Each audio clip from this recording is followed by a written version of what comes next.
started. First up, we're gonna have, is anyone here from the Student Angel Network? I don't see Ms. Cook.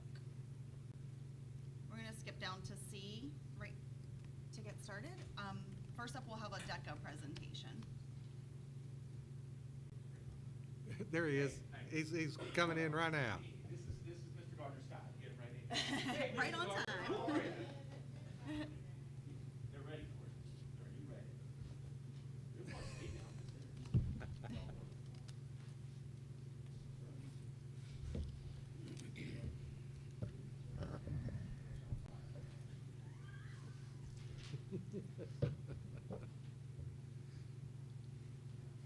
Thank you, members of the school board, Dr. Ballinger. Tonight, joining us at the board meeting is our DECA chapter. They recently competed at the state DECA conference, and we wanted to have them talk a little bit about the awards that they won and the recognition that they received at the state level. And I believe it was 14, is it now? How many? 13 are now competing at the national level, and that's in Orlando, Florida. So I'm going to let Mr. Gardner present his group. Thank you, Mr. Kanesh. Good evening. I want to start off by saying I came to Warren County in 2016, and when I came here, there was no DECA chapter at Warren County High School. It had gone dormant for about, I don't know, I guess, I know for at least 3 years. And that first year, we had 13 members. This year, we had over 100, counting alumni, professional members, and 60 student members. This is my 30th year as a DECA advisor. And I'll start off by saying this is the first time that I've ever been fortunate enough to have student competitors win first place at the state level. And not only one, but 2 teams, and I'm going to let them tell you what they did. We also, so I'm going to let them introduce themselves to you and tell you what they did. Before I start, though, I'd like to introduce Heidi Rutz as my co-advisor. She's been very instrumental and very helpful the past couple of years, and so our chapter is only going to get stronger. So first, I'll introduce to you Kaylee Pressgraves and Nathan Greenwell, and I'll tell you all about their project, which placed first in the state. Hi, I'm Kaylee Pressgraves. I'm Nathan Greenwell. We presented the Wild Bobcat Movie Theater Financial Literacy Project, and we went to Evilson and Morrison, where we demonstrated how to use opportunity costs and budgeting to 4th grade students, where we then presented our project to a judge at Virginia Beach, and we won first place, and now we're going to Orlando, Florida. Anything? Not anything. Thank you. Wow, real talkative. Okay, and too bad I can't get that in the classroom. Anyway, next I'd like to introduce to you Allie Musil. Allie was one of 2 student managers. We operate 3 school-based enterprises, and a school-based enterprise is a student-operated, student-managed business, and we have 3 of them. We have Wildcats Live, which is the one we do the live streams of athletic events.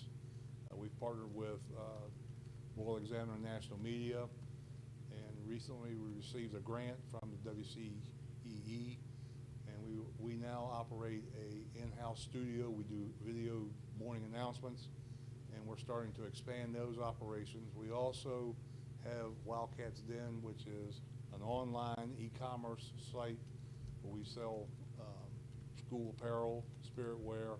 We converted that from a traditional school store to an e-commerce site due to the pandemic.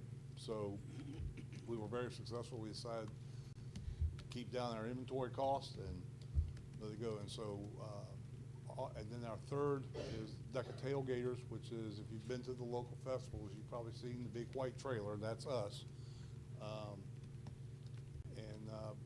All 3 were recognized at the State Leadership Conference as gold certified by national standards through National DECA. So, Allie, Tell us all about DECA Tailgaters.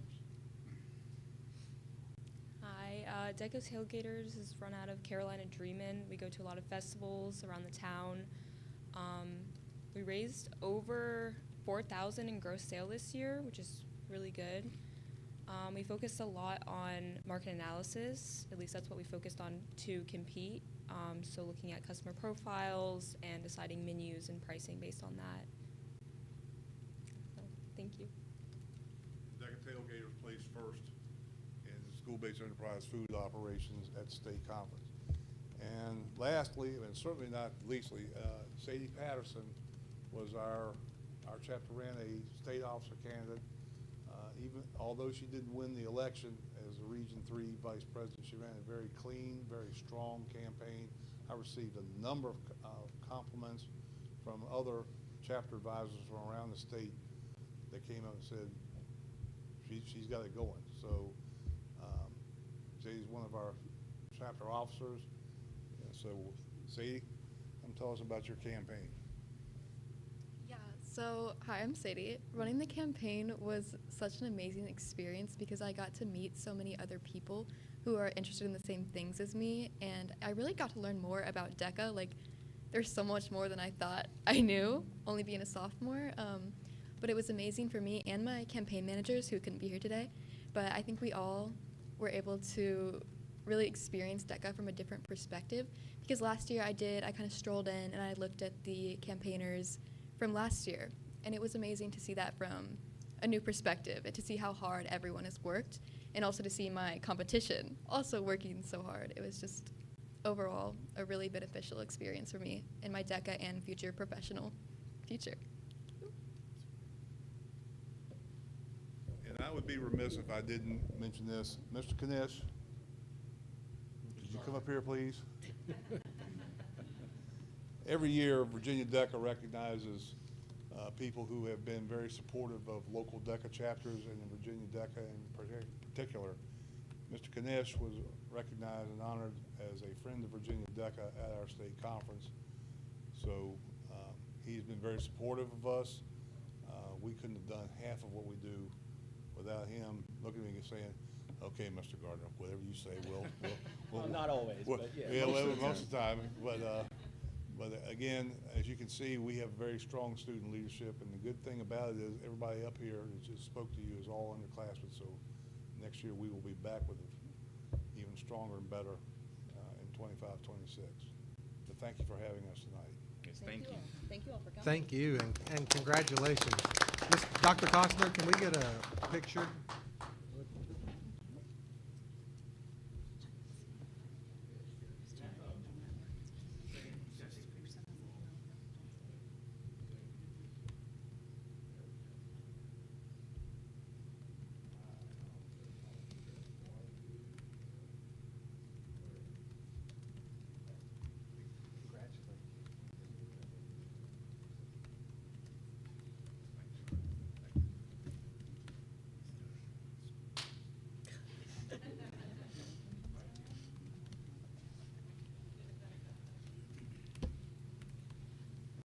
I'm gonna ask just one more time. I don't see Ms. Cook here, but if anybody's here from Student Angel Network, I have you next on the agenda.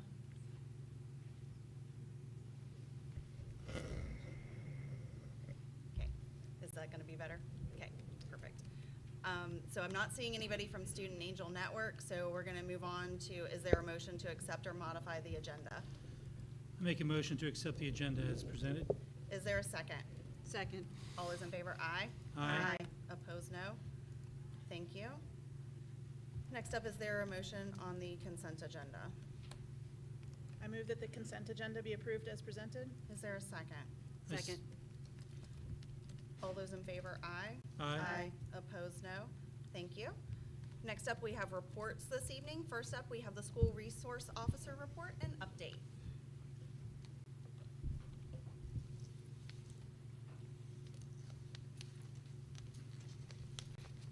Good afternoon.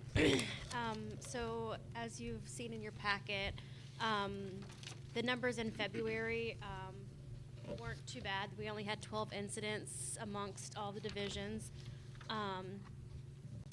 A majority of them were a threat assessment, and then just informational reports kind of took control of most of the reports. We're hoping to keep the downward trend going. We do have Dare Day planned for our 5th graders on April 11th. So that will take place down at Bing Crosby Stadium. So we'll spend all day with them. Also, the Sheriff's Office is hosting a summer camp, a week-long camp. More information about that is on our website, where people can apply to attend that. So we're starting to get back into those things. So there's the numbers. If you guys have any other questions about any of the incidents. Good. All right. Thank you. Thank you. Next up, we have an ESS update. Mr. Smith.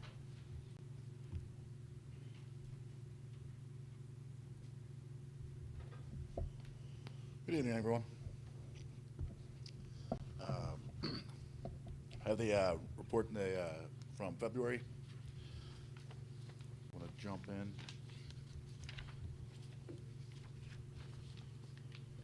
You keep going. So, Amy's been doing a lot of things on site here, a bunch of events, both in February and some stuff that's coming up in March. She was at Christendom on the 4th of February, RMC for the Edge Career and Internet Internship Job Fair. She's been doing local meet and greet sessions at the library. This month she had the table chat at Laurel Ridge. She has something coming up at the end of the month at Shenandoah. We have the intern job fair with Laurel Ridge on April 3rd. Can I ask a question while we're going? Yeah, absolutely. How have those been? Have some of these places been better recruiting places than others, or some of? It's usually tough for the first visit or two. So usually the experience, and I've experienced this every time I've done these job fairs, or the first couple of visits are a little dry. Each time gets a little better. The word spreads out. There's more people coming. You kind of get referrals and kind of things like that. So the other thing we started to do is invite the applicants that are currently in the process, since she's going to be out and available on site, to come. And we invite them to bring a guest or a friend, somebody else that may be interested. So as we're venturing, the colleges have really started to resume back in February. Everybody kind of came back. So we're hoping for them to jump in towards the end of the year as they start to wrap up. But she's definitely had people come out. Some of them have been as few as 2 or 3 people, up to 10 or 15. So. Great, thank you. Yeah, absolutely. We did take a little bit of a dip down from the 82% in January to February. We did have more days, so naturally explained that way, some more absences. Rolling into February, we had a district fill rate of 79%. After we factor in the building sub coverage, we were sitting at 98%. Last month we quoted we had 1,000 jobs picked up between March 1st and May 31st. Right now we have over 1,600 jobs in there since the last time we were here. Flipping into January, just to reflect, finished at 82.6%, 78% compared to last year, so the fill rates have gone up another calendar year. Pattern stayed the same for February. While we did finish at the 79%, last year we finished at 70%. Ironically, or coincidentally, not ironically, ended with the same amount of filled absences, exactly 803 for last February and this February. But the amount of total absences went down, so that's why it led to the increase in the fill rates. The next page, we have the absences broken down by the schools. You can see that the fill rates there reflected. Some of the schools have the building subs. Those are the ones that you'll see usually at the higher ends, the 100%, the 99%.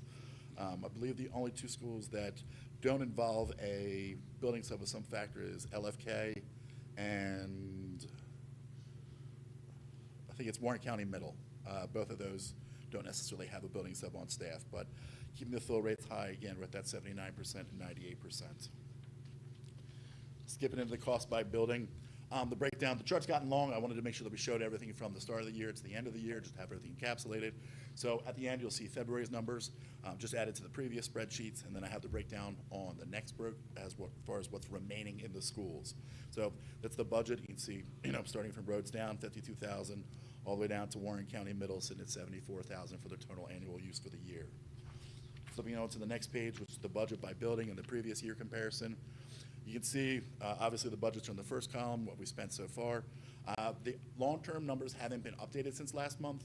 I didn't have February's numbers, we didn't have them, and they're still being delineated out, which is gonna be attributed to the teacher budget, which can be attributed to the sub-budget. So that will bring these total amounts spent down a little bit, so it'll give them a little more of a buffer, which may come in handy because at this time we have, if you look in the remaining column, you'll see that there are 1, 2, 3, now 4 departments that have exceeded their budget for the year. So it's rolled over. So while we're seeing the retained, for example, roads is down 8,000 to the plus compared to last year, the schools that in our experience, and we talked about it before, the ones that were hit by pneumonia earlier in the year, that's the ones where you see like Wilson Morrison, 19,000 over what they had spent last year. So bottom budget right there is 52,000, sitting at 22% with really a month and a half left is pretty reasonable. So again, continuing to fill, we'll continue to have job fairs, and just keep doing what we've been doing. Were there any questions? Thank you. Thank you, guys. Have a great night. Yeah, thank you. Next up this evening, we have our February 2025 financial reports. Mr. Valentine. Good evening. Through the end of February, we are 2/3 of the way on a calendar basis through our fiscal year.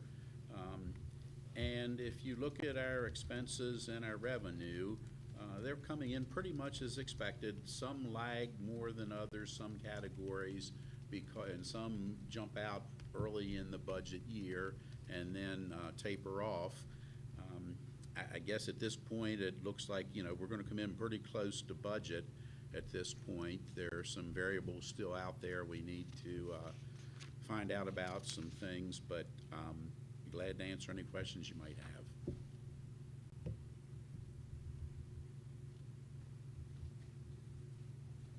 Are there any questions for Mr. Valentine?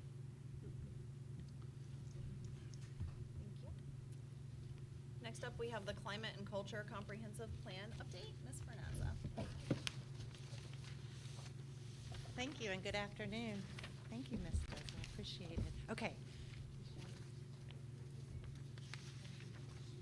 All right. Yes, I'm here to give you an update in terms of climate and culture in regards to our comprehensive plan. So here our mission is that all students and staff will be afforded a safe and engaging learning environment that promotes healthy behaviors and positive relationships for every student every day. We have 2 objectives in this part of the comprehensive plan. Objective 1, all schools will maintain an average daily attendance rate of 95%. And I provided you a handout on the 2022 through current attendance data, if you wouldn't mind taking a look at this handout. All right. So you can view the 2022 through the current monthly attendance rate and kind of compare them throughout the past 3 years. I want you to take a look at the back. There's a blue column. The blue column on page 2 provides the end of year daily attendance average. There is one formula error that I noticed after posting, so I corrected that on your handout for you. The 23-24 daily average rate for WCHS should be 90.62%, as updated on your handouts. As you can see, the attendance rate are consistently above 90% and above. Schools will continue to strive to meet the 95% goal, which is just within reach. And back to the slideshow here, the following measures are used to meet the overall objective. Schools not meeting the attendance expectations have established goals and action steps in their school plans. Schools will utilize engaging instructional strategies that include real-world connections, and teachers will greet students at the door daily.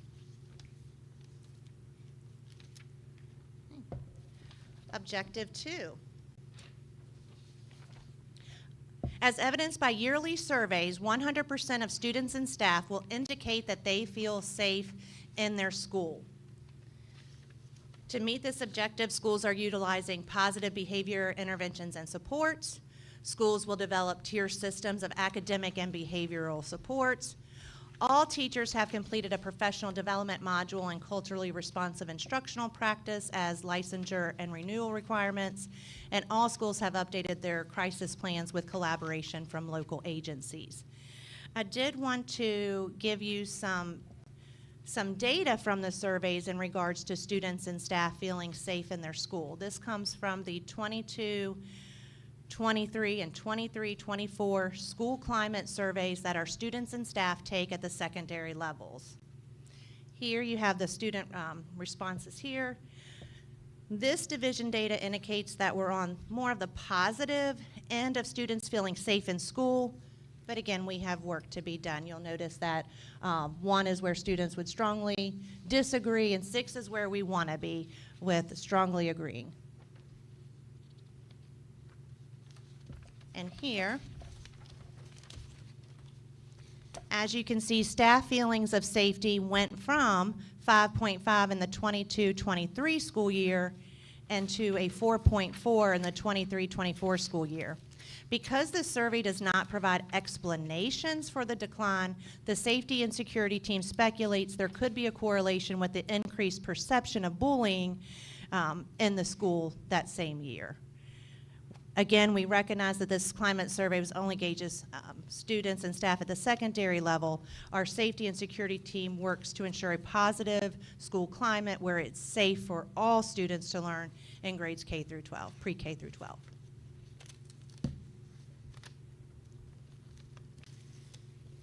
Any questions?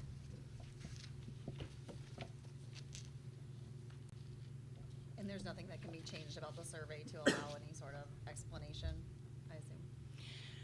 I reached out prior to this. I asked if there was anything. They said there's not, that the only thing that I could do through our team is she shared with me the past 3 years, and so the best way to do it is to dig through that. And as we were digging through, that's when the team thinks it could be a correlation to the bullying, so it's a lot of speculation. And also we wondered with other surveys, could it be also tied to staff's perception of discipline? So one of the things, another thing that we're working on is to make sure that we're developing practices where we have consistent discipline, because that's something staff cares a lot about, is making sure that when students make mistakes that we're holding them accountable and we're practicing those positive behavior interventions to prevent behaviors from occurring. Are there any other questions for Ms. Vernazza? Thank you. Thank you. Moving into our action agenda this evening. First up, we have the acceptance of a donation. Dr. Costner.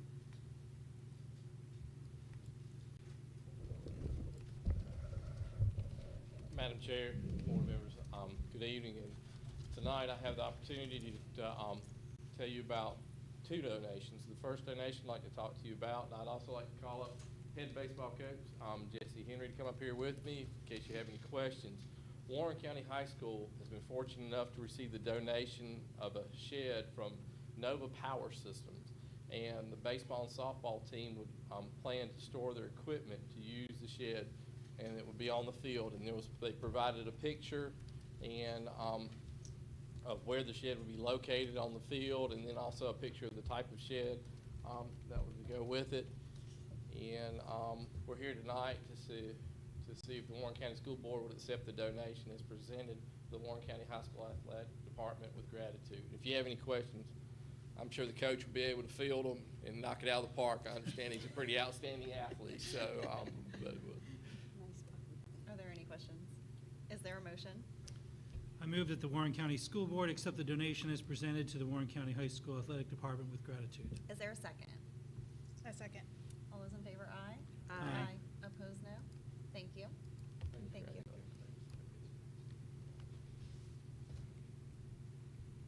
Dr. Costner again? Yes, ma'am. We'll have the opportunity again tonight to talk to you about another donation.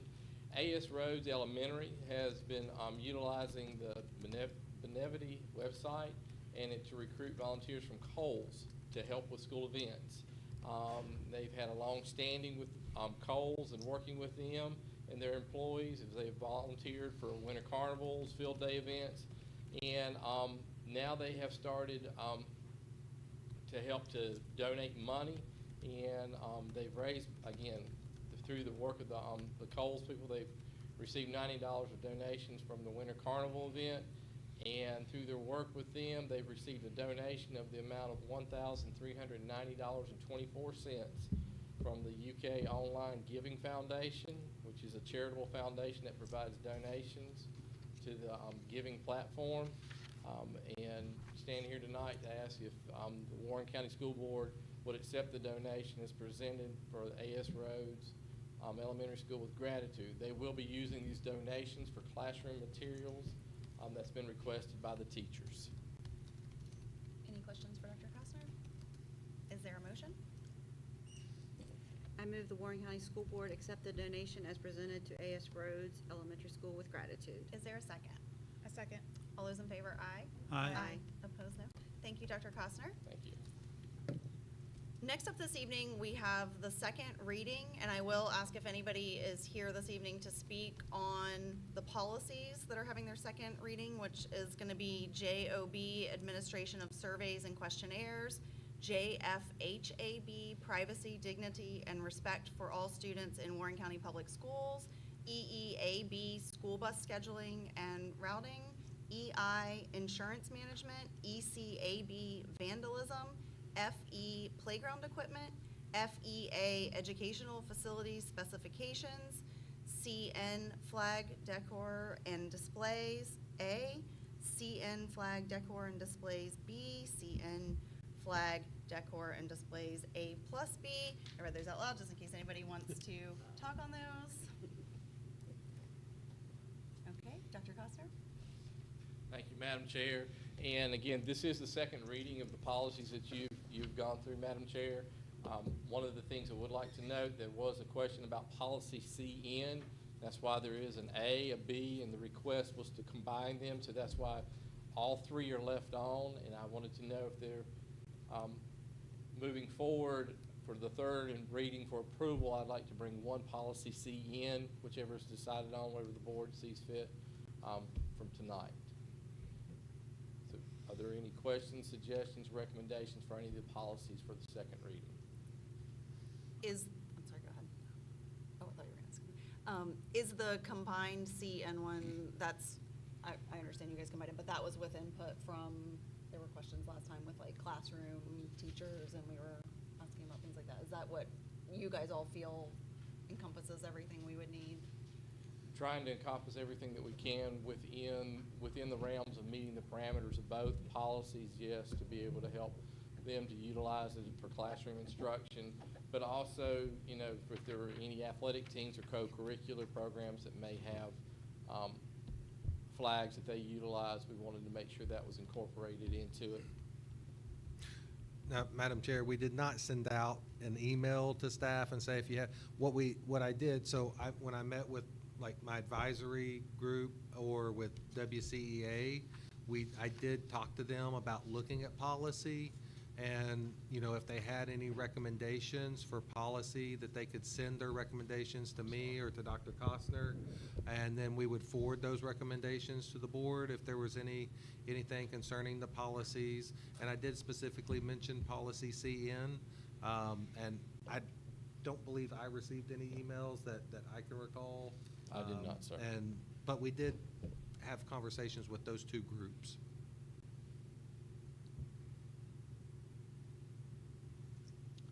I have a couple edits, if that's okay, or to talk about edits. I thought great job of combining the two, so thank you for taking the input that we talked about last time. The only thing I would say is on the under the decor and displays section, I think we discussed from the A version, that we this B version, which is the format for the one we're looking at right now. Under decor and displays, the second paragraph, it says employees must not use classroom decorations. I think we like the idea of talking about employees, students, or agents, having all three folks brought into this policy. I think that was in policy A. It was not in policy B, and I think that line there would say employees, students, or agents must not use classroom decorations or displays, so on and so forth. I think we talked about that last time. Talk about having students. And then the only other thing would be, I know we talk about school property and school buildings. I don't know how buses are included in this, and I don't, so whether it's even under flags where it says Warren County Public Schools, so on and so forth, on or in the classroom, school grounds, buses, or WCPS issued property. Again, I think we also need to add employees, students, or agents in that line as well, just while we're talking about it. But I don't know if buses are just considered property or. So a bus is considered a mobile classroom. It is, So, okay. but it is school property. Okay. So yes, it would fall under this policy. We would not have to specifically mention Great. buses, because it is school property. Okay, but I would say in that first line under flags, Warren County Public Schools, employees, comma, students or agents shall not display any flags. So we just, that again, that comma, and that's the only input I have. I thought you did a great job putting it all together. Oh, and one last thing, under the bullet points, or not the bullet points, the 1, 2, 3, 4, 5, 6, when we deleted 2 and 3, obviously numbers 4, 5, and 6 have to become 2, 3, and 4, or whatever it is. I think it's great. Thank you for your work. Just a small edit on number 5 at the bottom. This should be the town of Front Royal. We're not a city. We can hope, no? Good catch.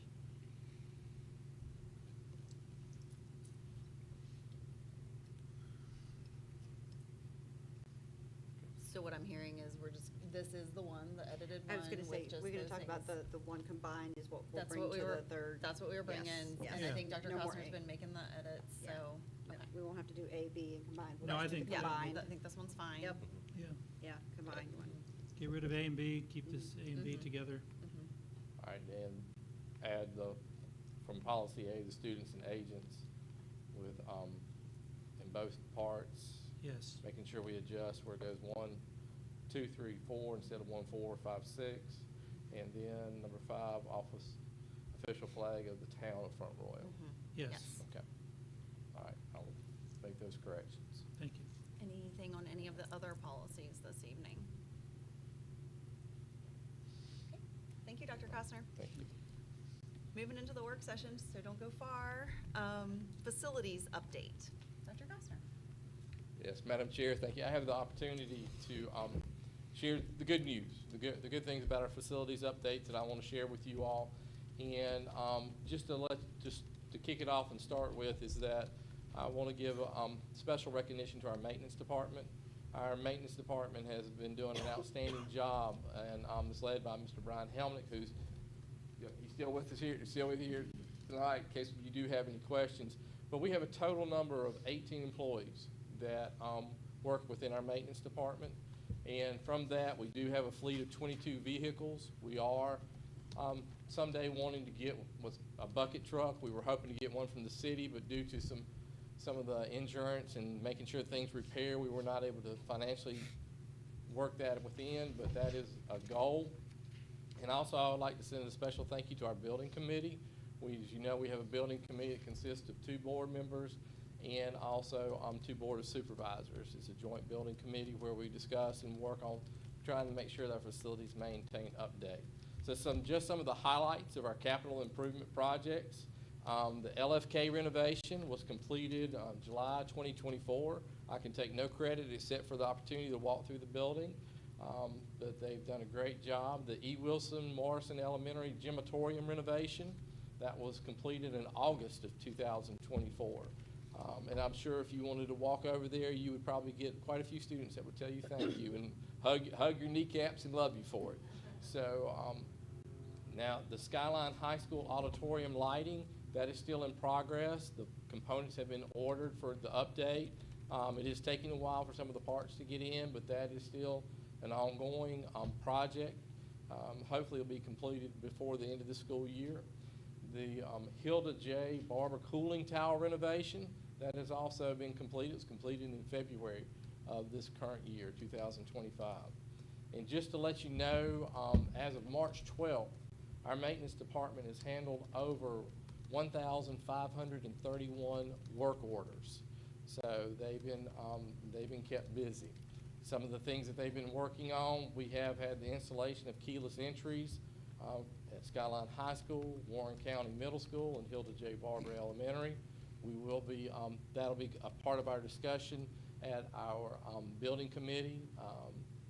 The other thing, the energy management system that we're wanting to make sure that we get updated and installed currently is at Skyline High School, Warren County High, Skyline Middle School, E. Wilson Morrison, and Hilda J. We hope to, that is a continuation of our capital improvement plan, and basically the energy management system is a way of maintaining and checking. It's a computerized system that we can check to make sure that the heating and cooling is being handled. Some of our summer projects that we have coming up. We want to construct the secure vestibules at Blue Ridge Tech, E. Wilson Morrison, and Hilda J. Barber Elementary. That's the goal. The HVAC, we want to make sure that we have coil cleaning and chemical cleanings that are in all of our chillers and towers. We're able to get that done this summer and get that in. That'll help prolong the life of it, so we won't have to replace one of our chillers. We are doing preventive maintenance on our boilers and our roof. One of the things that I'd like to hand to you all that just recently got here and did not have time to put it as a slideshow. They, Mr. Helmick just had them finish up with a roof assessment. So this it actually shows you where our roofs are, what level they're at. Are they in good quality, poor quality, what needs immediate repair and looking into with the cost estimate. So this will be coming to you in the future about other capital improvements. We do have the roofing at Hilda J. It is one of our future capital improvement projects. Some other things that our maintenance staff are going to continue to be doing is, this summer will be the painting and carpet renovations. And just kind of letting you know ahead of time, it hasn't happened yet, and maybe I shouldn't say it out loud, but I'm going to. We will be coming to you all, hopefully in the near future, to talk to you about getting the 2 main gyms, one at each high school, getting the floors refinished and repainted. We'll have some information about that and the cost for you on that. The other thing is that we're looking at, again, the fencing around E. Wilson. Depending on funding, as you all know, everything does depend on the finances, but those are some things that we are definitely taking a look at. And as I mentioned, our future capital improvement projects, we want to finish up with our energy management system for all schools, the roofing, and also the Warren County High School and Skyline High School tennis courts are also on our capital improvement plan for the near future. We did receive some information from the mayor that showed one company where they had redone. They did a resurfacing on their tennis court, so we did reach out to them to talk to them to come and see what recommendations they may have. So we're looking at all options for our capital improvement plans. Does anyone have any questions concerning facilities? Dr. Costner, will you be able to add this to these board docs for this? Yes, ma'am.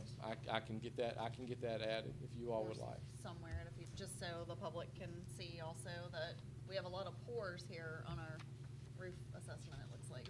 Yes, ma'am. Yeah, and that's one thing. So currently with our, if you look at where we're at with our finance update, on that document, you can see that in facilities, we're showing that there is approximately 300,000 that we have in that facilities. One of the things we're talking about, and I did ask Dr. Costner to add this to the building committee agenda, but if we can actually take and do the roof at Hilda now, then that would allow us to remove it actually off of our FY26 budget request, because we have some funds there around 300 to, I don't know exactly how much we have there, but it's probably around 315 to 320. And as you can see on the report, it says that it's poor. When we're looking, and according to our capital improvement plan, we were scheduled to replace Hilda's roof in 2025 anyway. Correct. So looking at where we're at, we have some funds available, and I know Rob's been working with the county to check on some things to make sure that if we could go ahead, and I've already talked to Mr. Helmick about getting some quotes, as far as, because this would be a big bid. It would have to come to the board to approve the bid, you know, because it's gonna be over $300,000 probably, or around that figure. But if we could go ahead and attack some of those with some of the capital improvement plans that, funds that we have right now, that would take that off our list. So just trying to be proactive with where we're at. And so if we can actually get this project done, then that would take care of it, and we wouldn't need it in our FY26 budget. But we were wanting to kind of wait and see what this report was giving us. But as you can see, it's not, we have to do something. It's not gonna last too much longer, and then we don't want, you know, other structural damage to occur because of water damage through slow leaks or things of that nature coming in. It just compounds itself. Could you tell us a little bit about the E. Wilson Morrison roof? Because I'm seeing in one spot poor and I'm seeing in another spot failed. So we'll,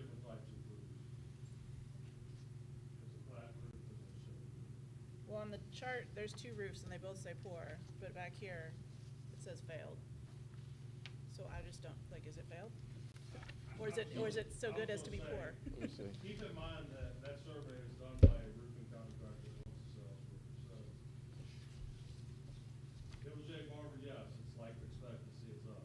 Some of the other pours we have no issues with, there's no sign. I mean, if they're 25, 30-year roof and they're 15 years and they're saying poor, I kind of question.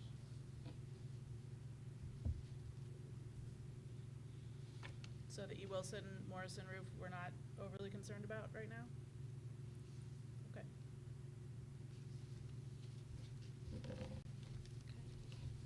Any other questions for Dr. Costner? Madam Chair, one thing I would like to share, we have the MOA. It's signed with our agreement for everything. So thanks to the due diligence of everyone from the building committee, we have our agreement with Board of Supervisors. So I wanted to let you all know that. That's for the Bing, right? Yes, Bing? ma'am. Okay. That's for the Bing and the use of facilities. Okay, great. Thank Yep. you for following Thank up you. on that. All right. Next up this evening, we have the modified school calendar. Dr. Ballinger. thank you, Madam Chair. The Warren County Public Schools Modified School Calendar Committee, consisting of parents, teachers, and administrators, have been meeting to discuss the pros and cons of moving to a modified 4-day school calendar. The committee has reviewed research as well as other needs of our school community. The committee has recommended that a survey be conducted to gain additional feedback from parents and guardians concerning a modified 4-day school week. And we just wanted to kind of talk to the board about this. I do want to say I welcome some of my committee members that serve on this committee.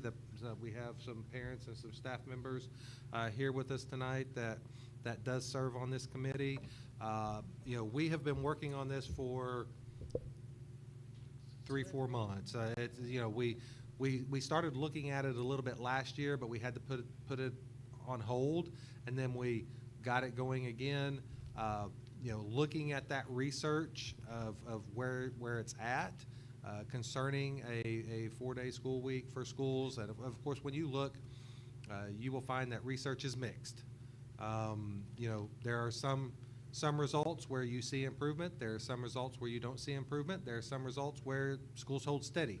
The one constant that I will say that you do see in one of the studies, and from my experience with moving a school to a 4-day school week, is that time.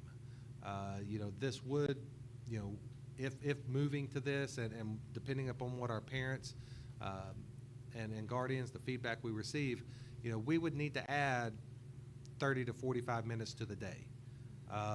You know, because we need to make up that time. I think when you look at what the research says, the research shows that those school systems that didn't add additional time, that was the cause of either the decline or that it was a hold steady. For those that did improve, you did see that there was additional time added to the day. Of course, Virginia requires either 180 school days or 990 hours. We've looked at the calendar. I've given the committee a sample of what that may look like, and we've had a lot of discussion on that. We've also had a lot of discussion on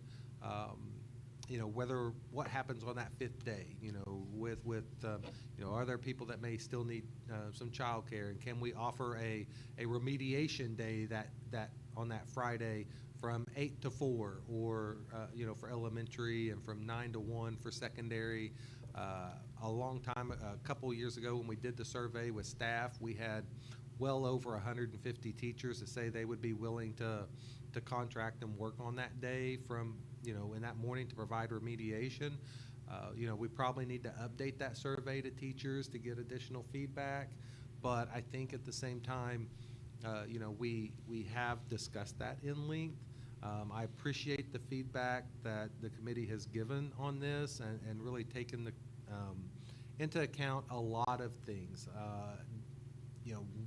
Most of the time when people look at moving to a 4-day school week, it's you look at, is there a cost savings to it?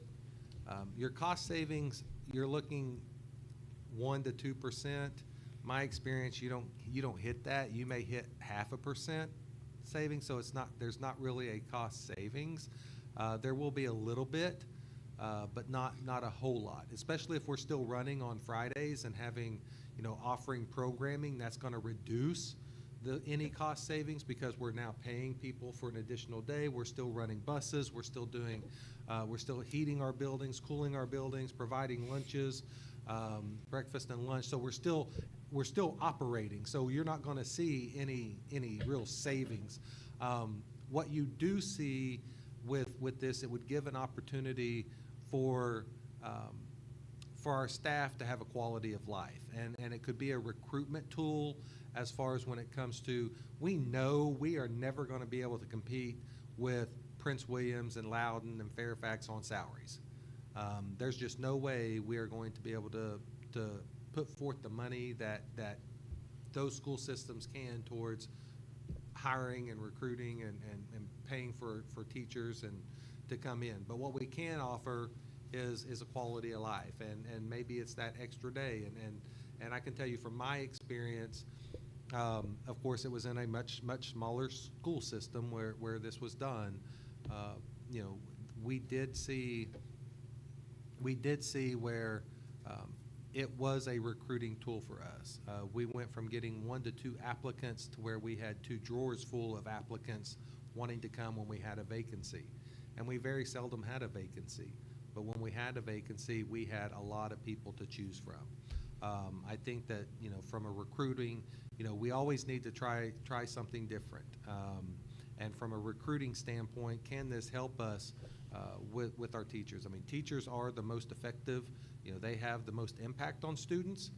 And, if we are losing teachers on a regular basis and we're having to turn over 20 to 30 teachers every year, and or as our senior teachers, they get to the top of the scale, they leave to go get a higher salary for their last 3 years for retirement purposes. Maybe this may change some of that to where, is it worth that leaving for 3 years or staying with us for the quality of life and some other things that we can offer. We wanted to give you an opportunity to review the survey. As you can see, when you open that, we gave a quick introduction, and then I did add some links that will take the parents to some research. We tried to be non-biased in that, so we put some, that said, hey, it helped, hey, it didn't, but we do encourage parents to do their own research. This survey would go out to parents. Now, one thing we would want to do with this survey is make sure that we only want parents to fill it out one time. We don't want somebody to keep filling it out, or a student to get a hold of it and fill it out and skew our data. So what we will do, we will have to collect emails, so that then once that email is logged, that same email account cannot do another survey. It's not to try to track or anything of that nature. It's just to put that block in there to where we will not be able to allow that one to submit multiple responses. So that would be the only purpose for collecting emails, so that we can make sure that we do give each family one opportunity, or you know, the families an opportunity to submit their survey. So wanted to provide, and you know, the questions are on there, and wanted to get your feedback. If you think, one, is this okay to go ahead and send this survey out? We are to that point. We have had multiple discussions, and it's to the point to where we need to see what our parents say. So, did you guys talk about or look at any data or any research on impacts of, you know, staff absenteeism? I mean, was it So there's better some in research. those, There's you some know, research that says what did that. that look like? 'Cause I know that's one thing we struggle with, Mhm. obviously, but with that. So we did talk about that a lot, you know, and I don't think there's really any clear data on that that shows, but by having that one day, that does allow for doctor's appointments to be scheduled, you know, and we would encourage that. But we also know if everybody's scheduling, then doctors may fill up on Fridays, or if it's Mondays. But the one thing I would say is that when we look at a 4-day school week, that means we would always go at least 4 days. So where we have weeks that the holiday is on a Monday, like say our survey says that parents would really request that Fridays be the day off. But then on the days where Monday is a holiday, students would go to school Tuesday through Friday. So it wouldn't be that they would get Monday off and only go Tuesday, Wednesday, Thursday, and get Friday off. We would go that 4 days. So we would always maximize those days. Then what else you always get into is that as we're looking at our hours, you have days built in that if we have to use for makeup for snow days, you know, we could then start at a point adding Fridays in to make up that time. So it kind of builds in some snow days as well. You know, we do give a lot of options there, but, you know, I appreciate the work that, you know, the parents, the teachers, administrators that have put into this, you know, looking at this and trying to dive into it. So just wanted to get some feedback. I have a question about, one of the questions, says question number 5-4. If you're not in favor of moving to a 4-day school week, what are the primary reasons? And one of the choices is potential lengthening of the school year by several weeks. Would this lengthen the school year by several weeks? There may be adding a week, like, to make sure we get the time. So I'd have to go back and look at my calendar, and I actually forgot my calendar. I was going to bring that to kind of show a sample. And I can send that to you, but no, not by multiple weeks. You know, we would have to adjust some things, but no, I think we would still look at, I believe it was getting out, was it getting out still in May? I think we were still getting out in May, but it would be the last week of May, I believe. So we'd have to come back after that holiday. But so it's not. Similar length. It would be similar length, yes. Okay. Is there anyone from the committee that wants to provide any input, or? Okay, Yeah. great. Something too, was just kind of give from a committee member's perspective, Yeah. kind of how I see things have been going. Dr. Ballinger covered all the technical parts to it. So once I heard it was called the Modified School Calendar Committee, MSCC, it had such a cool name, I said, I have to do this. I got to be part of the MSCC.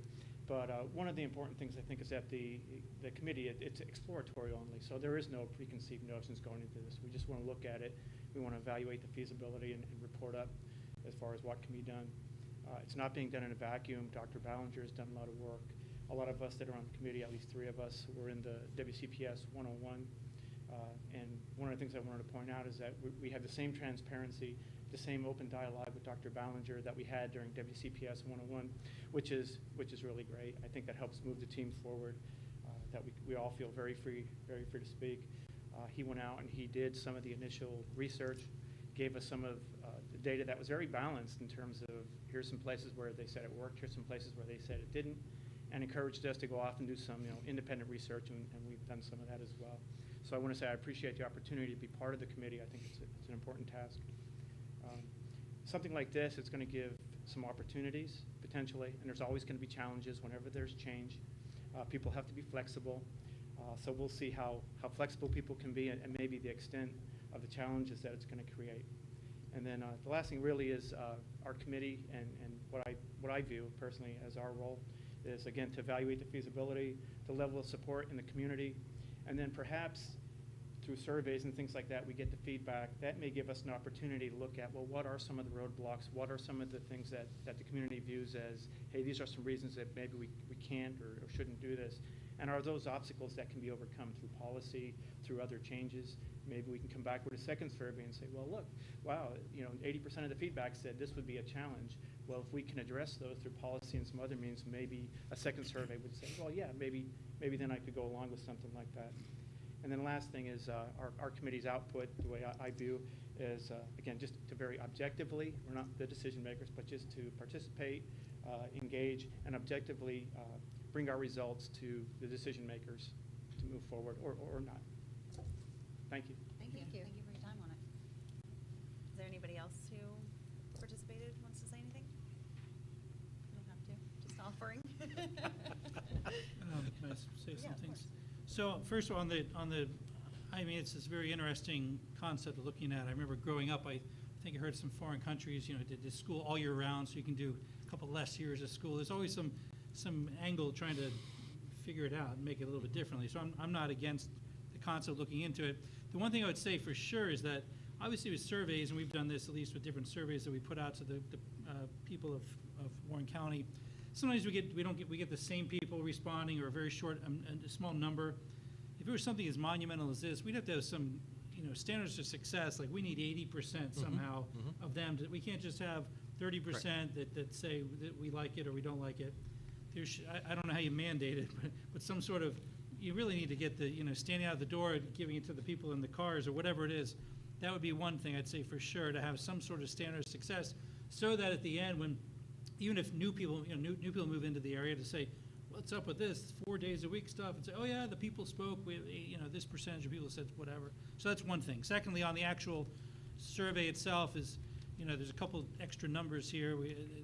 Question 1 is also question 2, and so on and so forth. So I'll just check that. And then the third thing would be on the question 3.2 and 5.4. When asking, when giving somebody the opportunity to say, give us all your primary reasons, people have a lot of things. They're not all primary. I would highly recommend saying, what is out of all the reasons we list, what is the number one? And then a question after it, and then list all your other ones. And you list the same group of things again, because it's actually very telling, because you can say, okay, people have all kinds of issues with all kinds of things, but this truly rose to that. And then you can solve it or not solve it, depending what the thing is. So for both of those things, the why I'd be into it and the why I wouldn't be into it, say what is the number one reason, because just to have it as so you just list that same question twice, is just list one. You only give them the opportunity to list one thing, and then go hog wild, list all your things on the second one, but at least you see what the number one thing is, and I think that'd be very beneficial. But yeah, then, I mean, if the people speak and it somehow works out for us, I don't know if you explained it that we might also have the Friday as well, and it'd be an expense thing. I'd like to see from our point of view, what is the benefit to us as well? Obviously, there's benefits to the parents, benefits to the kids, benefits to the faculty and staff, but if it's going to be, we're going to be open for business anyway, and we're just going to do a 5-day work week, and it's going to still cost us more money to do it. I don't know how much I'm into that. Again, that's just my take on the thing. If it was beneficial, if we said, well, everyone gets a break in a sense on the 4 days, and they have the day off, obviously we'd have less substitute costs because people wouldn't be sick or take the days off. They'd have it automatically. Correct. There's some savings, electricity, heating. There's a lot of things that would be in it. That is a way to I could get behind it, saying this is a way to actually try to sort of cut costs in some manner, shape, or form. But if we're going to say we're going to do that, and then also, by the way, pay people extra money on this day so we can take that doesn't work well with me. But again, I'm willing to be open to anything. But if it were an actual 4-day, we're able to shut down business and sort of save money and still meet all the goals and time lengths and all that stuff, I'd be open to looking at it again, but the parents and the faculty and staff have to be well on board or it's going to be chaotic. Go ahead. I just had, because now both of you have spoken about the emails, I guess just validating those emails. Like, I know you said one per family, but like, I have work email, school board email, and my regular email that I would use for our schools with Lou, and then my husband has an email. So I guess just like how we're gonna really validate that. I know you said you're not gonna want a bunch of students to answer it, but like, are we checking those email accounts? Like, it's not, you know, a kid using 10 different emails. Yeah, and so I think there probably have to be, and this is something that we'd have to work with technology and because we have emails in Power School that are tied to parents. And so we would have to cross-reference and make sure that those are valid emails, because this survey would only go out to those parents that have children or guardians that have children in Warren County Public Schools. So this is not going out to the greater community, because first we want to get feedback from the parents or guardians that have students in WCPS. And so we would have to cross-reference those. And, you know, and for me, you know, we talked a little bit about what is that threshold. We had that conversation about, okay, are we going to set that at 80%, 85%?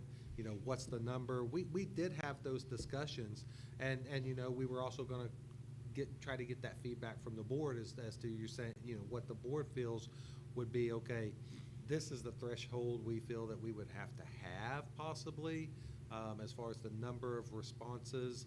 And I'll be honest with you, I mean, I don't know, maybe it would be wise to, you know, like for instance, you just mentioned that you have, you know, in your household there's 2 people that have, and in your household there's 2 people that have emails. We may get 2 different results from 2 different, from who's filling that out. So I would say, you know, if you are a parent, if you are a parent and you have a child in the school, then you would be able to fill that out, give us your input, then your spouse can give their input, because that might be totally different pieces of input coming from that would balance things out. So I mean, you know, and then we could check and make sure, okay, check, we got mom, check, we got dad. Or check, we got this person, check, we have that person concerning with what's in Power School. And I think, and I know I'm throwing you on the spot, but could we do a check like that with Power School concerning the number of you know, whose response to a survey? We're using Google Forms for this? Yes, we're using Google Forms. Yeah, we would have to dump all the parent email addresses at Power School, and then we can use Excel to match everything. There are other, I mean, obviously that's a manual operation. I mean, there's something called SurveyMonkey. I don't make any money off or anything, but there's different people use things, and you can just enter the emails, and it can be an anonymous survey that you don't even know who, all you know is who didn't answer, and you have all of this. You can send it through the machine, and no one can answer it twice. I mean, that thing's a $500 yearly subscription. So I mean, there are ways to solve the problem in an easier, less manual, more automatic way, and at the end you can get it. It's, I don't know, we use it for a lot of things at my work, and it works out very well. And it's so it is and no one can fill it out twice, just by definition, because they get individual links sent to them, and if they don't answer, they don't answer. But you always know you don't know who answered it, you just know who didn't answer it. So you can keep sending out reminders saying, by the way, here they are, and you just keep sending until it gets down to whatever number you want to get down to. So there are ways to do it for sure. And we did, so I also wanted to go back to one of your concerns, you know, talking about, you know, savings, and I don't know if maybe I wasn't clear enough. I mean, there would be some savings. It's not going to be as much, because savings will vary between 1% or 2%. You don't see all the time and a big savings. But when we look at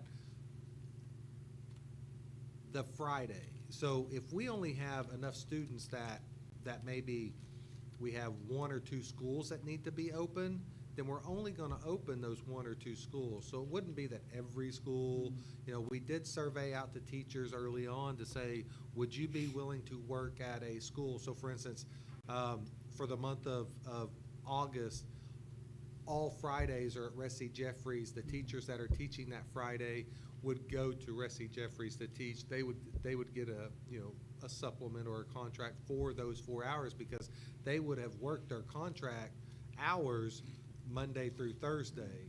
And so then we're only opening up Ressies, we're feeding at Ressies. So that's why I'm saying you wouldn't see the full 2% because you're going to be providing another service if that is what our community says that we need. So I did want to clarify that as well. There may be some, but you're not going to see, if you're shutting everything down on Friday. And it would only be those teachers that responded that, yes, I'm willing to do this. Those that didn't respond, they're not coming in on Friday.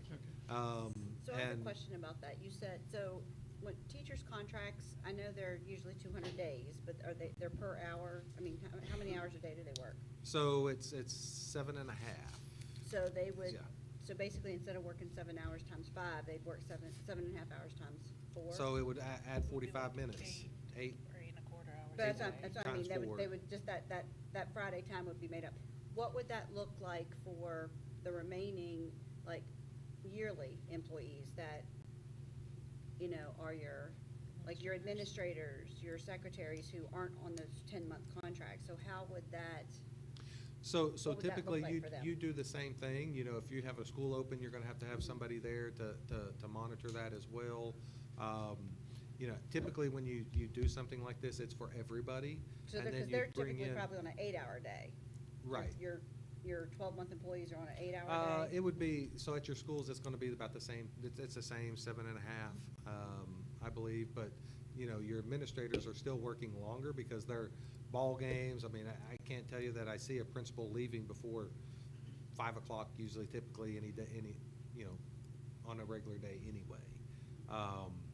But typically, it's still that 7.5 hours. Because I think that would be something that would have to be clearly articulated for all staff. Whether you're a 10-month, you're a Mhm. TA, central office, Mhm. what does that look like and what are those expectations so that it's not perceived as you're getting paid for 5 days but only working 4? Right, but it comes down That's to the the hours. conversation piece I've Right, as heard. long as you're getting the hours, that hours is what makes that up. Yeah. So, and we did talk about that, what does that look like for different things, so. But what we planned on was putting this survey out for the full month of April, giving an opportunity for parents to give us feedback, or guardians to give us feedback during the month of April, and then kind of come back. Now, this is not something that we would look at doing next year, so I do want to clarify that. This would not be for FY26. If survey numbers come back and things are favorable, this would be something that would be for FY27 because we would have to take the full FY26 school year to plan. One, we would have to provide professional development. I know that's one thing that Ms. Bragg and I have talked about with teachers moving from a 5-day to a 4-day. How are we going to adjust our instruction to make sure we're impactful? Also then, what will that support be on that Friday? What kind of services are we offering as far as educational components? And so there would probably be multiple groups. There would be a policy group that we may have to say, okay, yes, we need to address this policy-wise. And so we would have multiple groups working on various aspects for the full year of FY26 to be able to implement in FY27. And will the survey, will it go out to K-12 parents or just K-11, or what are your, since the 12th graders? I mean, we would But they could have younger kids. Right, we would send it K-12. What, pre-K? Pre-K, 12. Pre-K-12. Yeah. If anybody that's in Power School that has an email attached to their child, we would want to send this out to them. I would recommend you add that about which year we would be looking at to the survey, because I'm going to assume they're not all watching our very exciting meetings every Okay. every 2 weeks and might not have heard you say that. And I would just be careful with the questions, especially for question 3/2 and 5/4, because one of the ones in 3/2 says check if this is accurate. So, I mean, I understand it depends on how we implement it, and part of, like, it sounded like we might go through several iterations. Like, if everybody says we would need services on Friday for sure. That would lead to one outcome if everybody, you know, whatever. But I would make sure that whatever options you put here are at least like expected or like options, like would it result in additional instruction time if we did it a certain way, then okay, keep it. And with the several, extending the calendar for several weeks, if that's not really on the table, then maybe just say extending the calendar year, period. You know, just be careful with what you put out there, because I think Yep. the way this reads, you would assume these things might be true.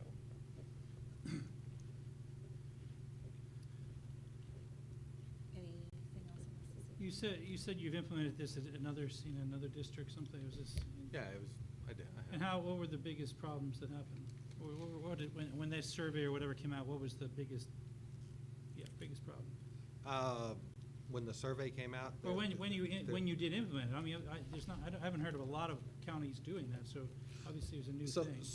Well, it's not a new thing if you go west. So in Oklahoma, Colorado, Oregon, New Mexico, you're seeing, that's where you see a lot of 4-day school weeks.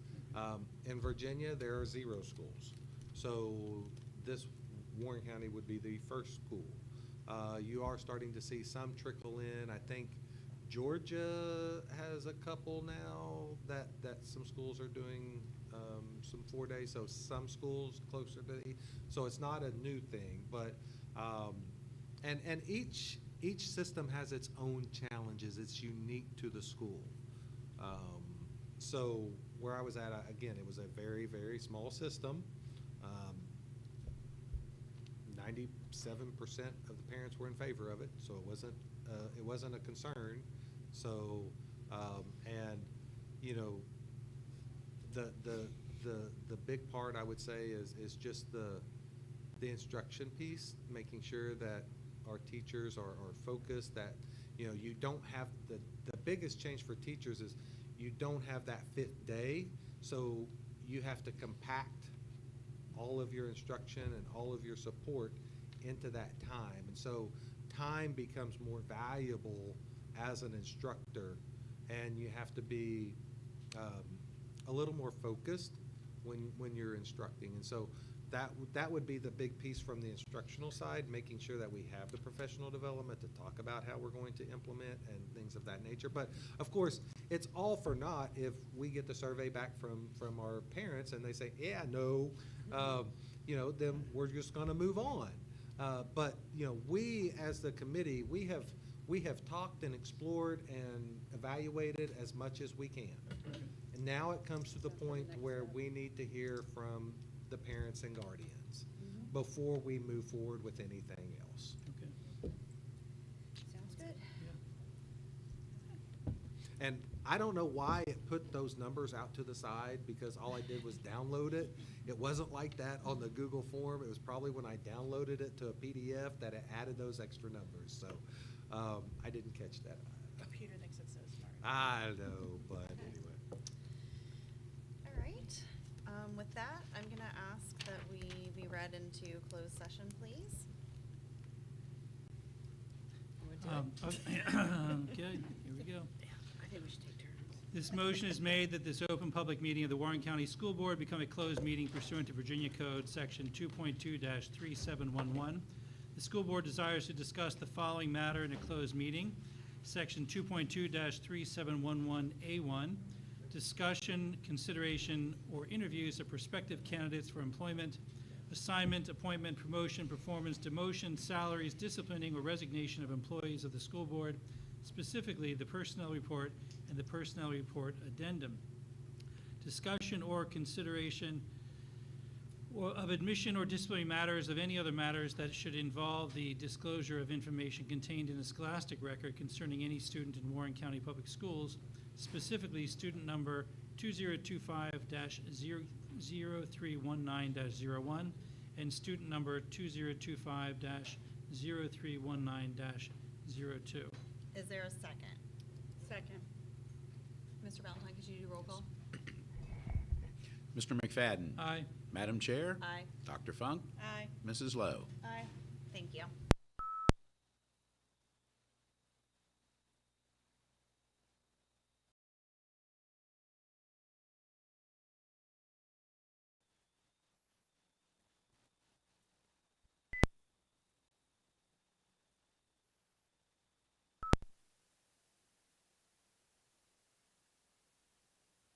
votes recorded by the clerk, the School Board of Warren County does hereby certify that to the best of each member's knowledge, 1, only public business matters lawfully exempted from open meeting requirements under the Virginia Freedom of Information Act were discussed in the closed meeting to which this certification applies, and 2, only such public business matters as were identified in the motion by which the closed meeting was convened were heard, discussed, or considered by the school board. Is there a second? Second. Mr. Valentine, could you do roll call, please? Mrs. Lowe? Aye. Dr. Funk? Aye. Madam Chair? Aye. Mr. McFadden? Aye. Thank you. Is there a motion on the personnel report and personnel report addendum? I move that the March 19th, 2025 personnel report and the March 19th, 2025 personnel report addendum be approved as presented. Is there a second? I second it. All those in favor, aye. Aye. Opposed, no? Thank you.